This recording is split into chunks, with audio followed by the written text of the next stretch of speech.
দিচ্ছি, সে কারণে বলছি একজন পরিপূর্ণ রাজনীতিবিদ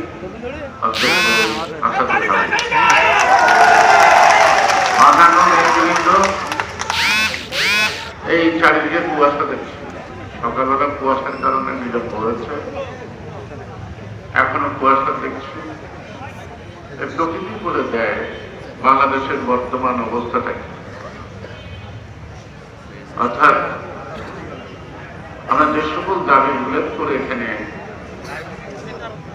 এই জনসভায় আসছি বা আপনারা আসছেন, আমার মনে হয় আমাদের সকল রাষ্ট্রকেই মনে হয় কুয়াশায় থাকা। এই কুয়াশা থেকেই আমাদেরকে বেরিয়ে আসতে হবে, বের করে আনতে হবে, এটাই আমাদের মূল কাজ।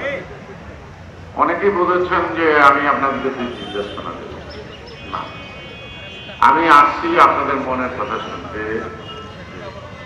আপনাদের প্রত্যাশা কি আসছে, আমরা কি চাই এবং কেন চান এবং সেইটা চান, সেটা আদায় করতে গেলে, বাস্তবায়িত করতে গেলে আপনাদেরকে আবার নামতে হবে মাঠে গেলে। সুতরাং আপনারা যেটা চাইবেন সেটা আপনারা আদায় করার জন্য আন্তরিক থাকবেন।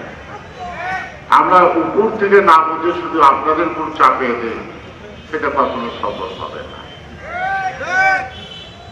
তবে এই যে ছাত্ররা কোটা বিরোধী আন্দোলন জুলাইতে শুরু করেছিল, আমরা ফাঁক দিয়ে ঢুকে গেছিলাম। এর থেকে এই পর্যন্ত বিএনপি রাজনীতির সিদ্ধান্তে কখনো কোনো ভুল করে না।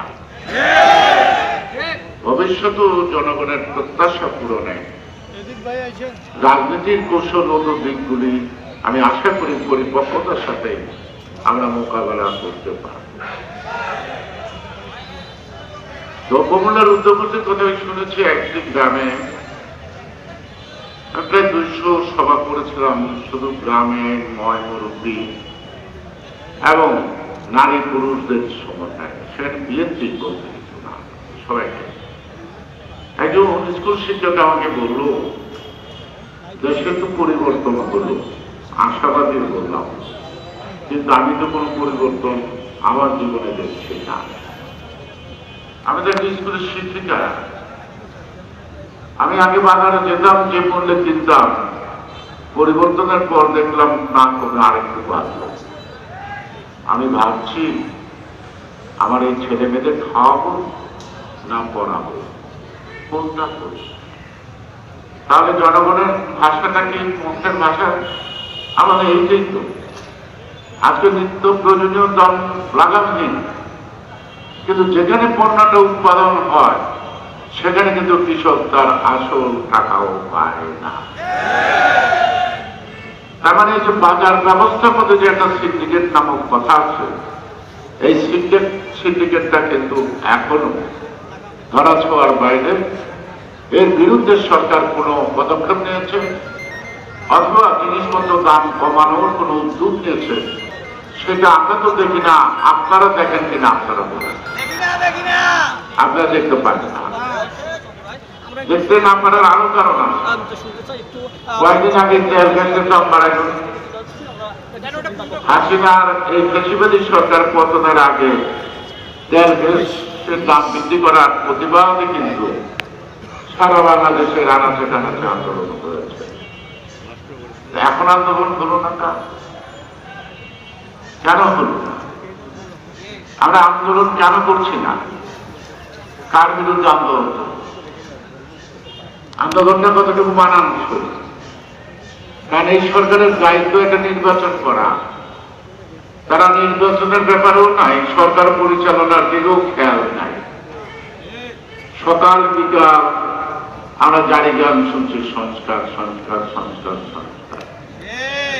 আমাদের দেশে কিছু বুদ্ধিজীবী আছে, তারা ভালো ভালো বুদ্ধি দেয়, তারা কখনো রাজনীতিবিদদের সম্মান করতে জানে না। তারা বুদ্ধি দিবে, তাদের জন্য কয়েকটা কমিশন গঠন করা হচ্ছে।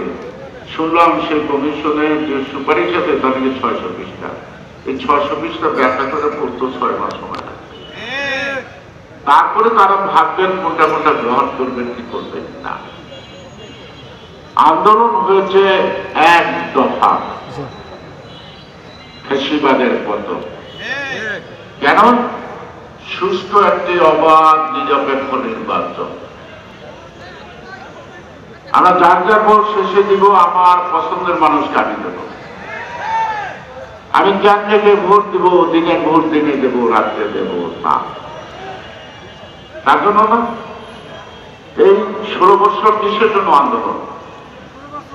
কেন এত বড় গুমের তালিকা? কেন এত বড় শহীদের তালিকা?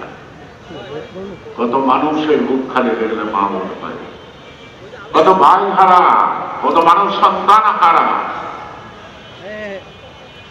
অনেকে লজ্জা করেন না, আমাদের যুবক শ্রেণী যারা নাকি বিবাহিত, দীর্ঘদিন জেল এবং নানা জায়গায় পালিয়ে থাকতে থাকতে বাড়িতে এসে বউ খুঁজে পায় নাই, কিন্তু লজ্জায় কাউকে করতে পারে না।